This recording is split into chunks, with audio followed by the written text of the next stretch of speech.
He said he never disciplined his child beyond swatting their hand, but medical records show that's not true. According to a police report on January 22nd, 2022, a man named Omar Hulum, sorry if I mispronounced that name. Omar Hulum was in charge of watching his 1-year-old when the other parent of the child found that the 1-year-old had bruising to his lower back, his buttocks, and his legs. The victim was seen at Arkansas Children's Hospital, and they ruled that the injuries to the child were caused by child abuse. Of course, when Searcy police spoke with Omar Hulum, he said that he had never disciplined the child more than just spatting their hand or flicking them in the head. And I don't know who thinks it's cool to flick a 1-year-old in the head, but that's what he told police. So that first incident was being investigated by the police when there was a second report. The second affidavit does not specify the age of the victim, but I do believe that the victim in the first and second case are the same.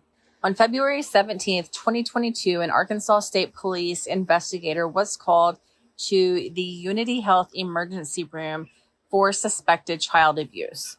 According to the mother, she received a call from Omar Hulum, who had been babysitting the child. He told the mother that there had been an accident and the child needed to be taken to the emergency room. So the mother came home immediately, picked up Omar and the child, and went to the emergency room. But Omar didn't stick around in the emergency room. He got mad when the mother would not say that she was present when the child was injured, and he took off. The injuries that the child had that Unity Health saw were that the left eye of the child was swollen shut, and there was a laceration above the eyebrow and on the eyelid itself. The victim was transported to Arkansas Children's Hospital for a full workup, and during that workup, it was found that the child had 2 broken femurs.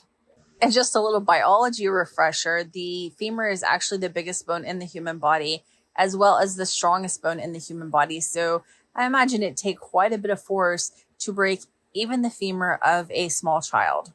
Never mind managing to fracture 2 of them. The mother of the victim did tell police that Omar's story about how the child was injured did not match the injuries at all. Like, she didn't even believe that it was possible, but the child got injuries the way that he said the child did.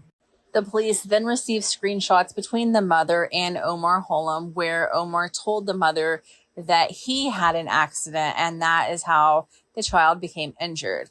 The police did try to speak to Omar Hulum about the injuries, about the incident as a whole, and he slow played the entire thing. And what I mean by that is that he was supposed to be at the police department at 3:30 for his interview. 3:45, they call him hey, where you at? And he's like, oh, I'm close. I'm going through BB. And then they call him back when he's not there again, when he then said that he would be there, and just the whole thing goes on and on.